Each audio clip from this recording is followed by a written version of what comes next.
We're going to compare 3 bond funds against a money market and CD rates to find the best yield and total return. So stay tuned. Thank you for watching. This is Richard with Wisdom Investor. One of our viewers asked us to compare a leading investment company bond portfolio against a couple of other companies. So we're going to take a look at that. Stick with us for the entire video. We have some good information here to share. With interest rates at all-time lows, investors are looking for ways to get the highest yield or interest rate on their money and the greatest possible total return with the least amount of risk. So we're going to look at some options here. So stick with us for the entire video. If you have any comments, leave your comments in the comments section. First thing we're going to look at here is just where are interest rates now. The Fed has dropped interest rates to almost zero. They're just a hair above zero, and they're estimating or predicting that those interest rates are going to stay pretty low over the next year or two. So investors, as we said, are looking for ways to get the best possible return. Let's take a look at a leading mutual fund company here. This is Vanguard Money Market Prime. Currently has a 7-day yield of 0.22%. You can see that's also, if you look at CD rates, here's some of the leading CD rates that you can get. A 1-year CD, 1.2%. Most CDs are going to be about 1% or less. The highest CD rate out there is a 2-year at 1.21. So you can see by looking at these money market rates and CD rates, they're pretty low. Just a few years ago, you could at least get 2 or 3%. And now we're all the way down to 1% or less. So we're going to look at some ways here to possibly get a higher yield on your money. So what we're going to compare here is the DoubleLine Low Duration Bond Fund. We're also going to look at the Vanguard Short Term Bond Fund and the Vanguard Total Return Bond Fund. And we're also going to look at the iShares Core Aggregate Bond Fund. One of our investors says he likes this fund, so we're going to look at this fund also. As we look at these bond funds, we're going to look at their yield, total return, what makes up these funds, and the duration of the funds. The duration has a lot to do with yield on it and whether they're going to increase or decrease. And then we'll give our final analysis on these bond funds. This first fund we're looking at is the DoubleLine Low Duration. It has a SEC 7-day yield of 2.47%. The Vanguard Short Term Bond Index has a SEC yield of 0.45%. The iShares Core US Aggregate has a SEC yield of 1.43%. And the Vanguard Total Bond Market Fund has a yield of 1.41%. So we've looked at the yields on these bond funds. So on the other side is we also want to look at the total return. That total return would be the net asset value appreciation, the price appreciation, plus the yield. Keep in mind on these total returns, the stock market had the crash in March. So not only did the S&P 500 go down, but some of these bond funds, or almost all of them, did go down, but most of them have recovered.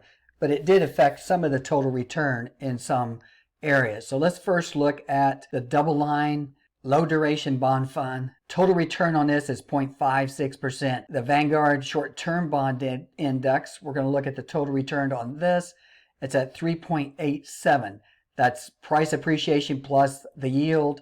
And then we have the iShares Core US Aggregate, total return 5.91%. And then we have the Vanguard Total Bond Market. Year to date, the total return is 6.02%. Okay, so far we've looked at the total return and the yield. We saw that the Vanguard and the iShares had total returns around 6%.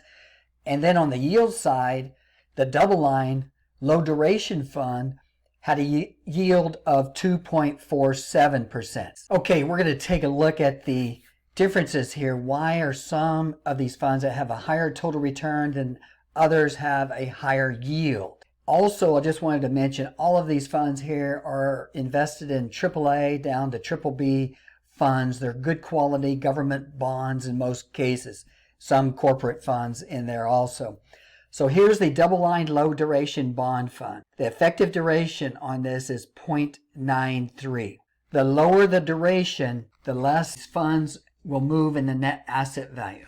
So right now, interest rates are low. If interest rates were to rise, this fund, net asset value, if the interest rates went up 1%, the net asset value of this fund would go down by 0.93%. So keep that in mind as we look at these different funds. Now we're looking at the Vanguard Short Term Bond Fund. The effective duration on this is 2.66. If interest rates went up by 1%, the net asset value would decrease by 2.66%. Of course, the yield would also go up, but the net asset value would go down. Here's the iShares Core Aggregate. Effective duration 5.5%. So what happens here if interest rates go up 1%?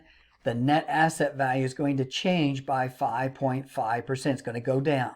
Now we're looking at the Vanguard Total Bond Fund. The effective duration is 6.21. 1% increase in the interest rates, and the net asset value goes down by 6.21%. So we've looked at the duration. And when we talk about duration, a 6-month T-bill has a duration of 6 months. A 10-year note has a duration of 10 years. Keep in mind here, as we've looked at this, those that had a higher duration, as interest rates went down, the net asset value of these bond funds went up. So those that had the larger duration, 5 to 6%, interest rates have been going down as we've been talking about. As interest rates have been going down, the net asset value of those bond funds have been increasing by a large amount. That's why you saw a higher total return. Now in the DoubleLine Low Duration, it had a higher yield on it, but the duration was only 0.93. So as interest rates have gone down, it didn't participate as much on the net asset value going up. Let's look at the duration here on this graph. Here we have interest rates go up, how much the bonds are going to decrease, and here we have the rise in interest rates down at the bottom. And in the blue box, which is very, very small, is a 6-month bond. The green box here is a 10-year bond. So if we have a 1% increase, the 6-month bond goes down very little. However, the 10-year bond, you can see it has a drop about 6%. That's kind of what we're looking at on these particular bonds. So what's important here right now, these longer term bonds have participated to a greater extent on total return as rates have come down.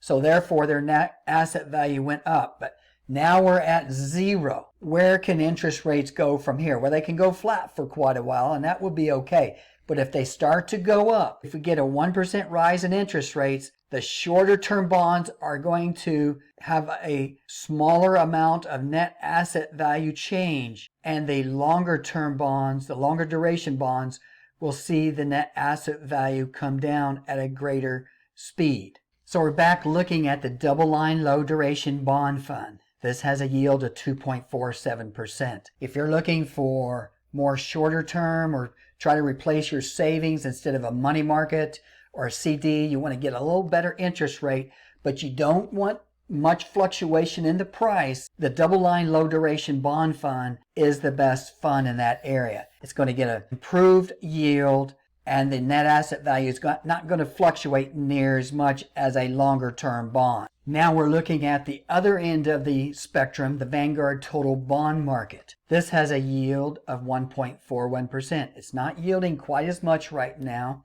As interest rates have come down, the net asset value has increased. Therefore, the Vanguard Total Bond Fund has had an excellent total return. However, if interest rates were to turn around and start going back higher, so the yield may increase, but the net asset value is going to decrease by 5 or 6%. So you have to pick the strategy that's going to work for you. If you're looking for a lower risk where the net asset value is not changing very much, then you would go with a low duration fund.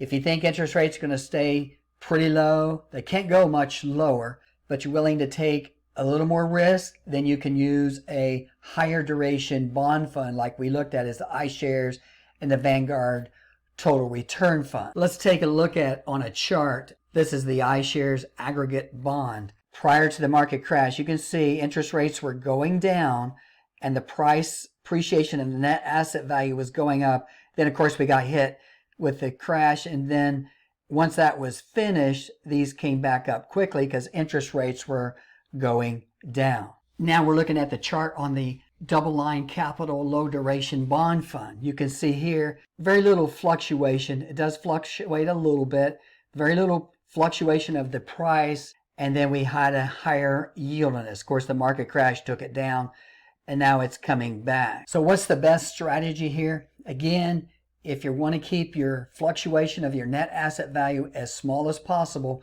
go with the shorter duration like a Vanguard Short Term or the DoubleLine Low Duration. I like the DoubleLine Low Duration best myself because it has that low duration. If interest rates do pop up, it's not going to be hurt. On the other end of things, if you want a little bit more appreciation, even though markets are still low, you could use the iShares Core US Aggregate and the Vanguard Total Bond Fund. Keep in mind, if interest rates do go up, those two funds are going to see a greater appreciation to the downside. So I want to thank you for watching. Leave your comments.